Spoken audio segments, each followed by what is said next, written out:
Est-ce que vous pourriez nous résumer le bilan que vous avez réalisé, opéré et présenté ce matin? Ce matin, beaucoup de choses ont été présentées, mais peut-être je peux vous faire un petit résumé de ce que les données de Rehabase montrent, parce que je pense que ça peut intéresser un petit peu tout le monde.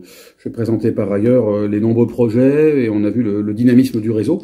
C'est la première chose qu'il faut pointer. On a eu de très belles présentations pendant toute la matinée.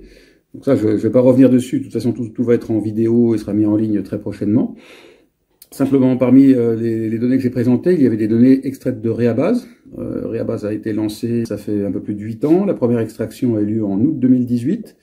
On a pu constater à ce moment-là que les gens arrivaient trop tard dans les structures de réhabilitation psychosociale. Les structures de réhabilitation psychosociale, je le rappelle, sont des structures de recours, qu'il s'agit des centres de proximité ou des centres dits supports ou référents. Donc ils sont tributaires, ces centres de recours, des adressages, soit spontanés, mais il y en a très peu, soit des secteurs de réhabilitation psychosociale, des psychiatres libéraux ou d'autres structures. Donc ce qu'on avait constaté à l'époque, c'est que les gens arrivaient dans des structures de réhabilitation psychosociale, dans ces structures de réhabilitation psychosociale, après 10 ans de maladie, avaient 5 mois en moyenne d'hospitalisation. Un quart d'entre elles avaient plus de 3 médicaments, ce qui ne respectait pas les recommandations de prescription, etc., etc.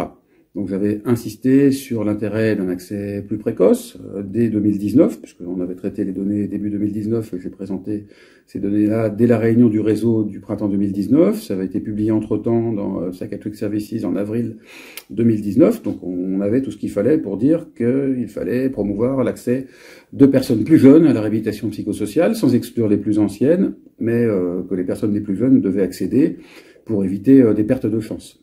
Et force est de constater qu'avec l'extraction du début 2024, dans les données que j'ai montrées ce matin, rien n'a bougé.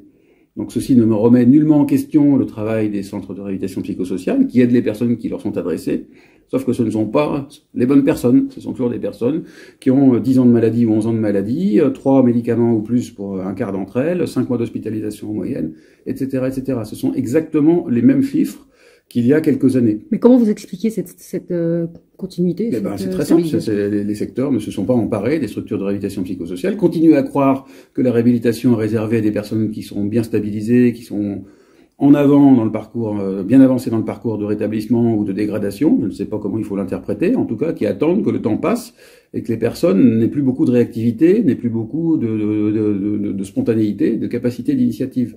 Donc c'est trop tard.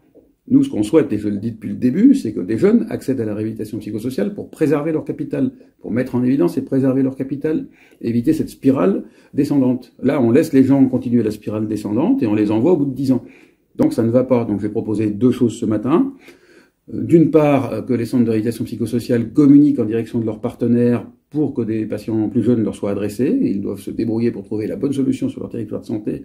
Je n'ai pas de solution standardisée à leur donner. Ce n'est pas la même chose à tel endroit, en zone périurbaine, à tel endroit, en zone urbaine, dans telle ville par rapport à telle autre. Je ne sais pas. Chacun doit se débrouiller avec ses partenaires pour avoir des patients plus jeunes.